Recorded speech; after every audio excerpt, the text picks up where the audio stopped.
With the impacts of climate change being experienced firsthand in Papua New Guinea, moves are now being made to ensure that the country benefits from opportunities to help deal with climate change issues.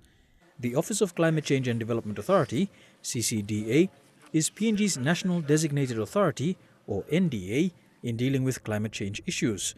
Today, a workshop was held to bring together the CCDA with various other stakeholders within the climate change space to learn more about the Green Climate Fund, or GCF. According to the CCDA, although progress has been somewhat slow, there is optimism for the future, especially as the CCDA looks to partner with private sector to draw down funding from the GCF for climate change programs in the country. So what that means is the Green Climate Fund has approved a funding of about 1.5 million kina, which will help us in terms of strengthening our institutional capacity, strengthening private sector engagement, and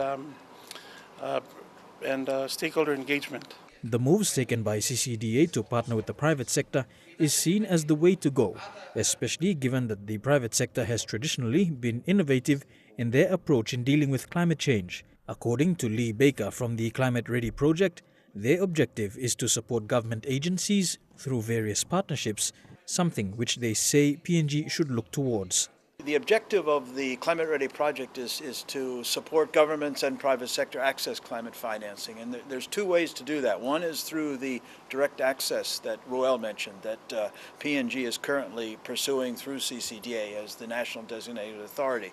The other is through partnering with other accredited agencies that already have access to the Green Climate Fund, like UNDP, World Bank, ADB.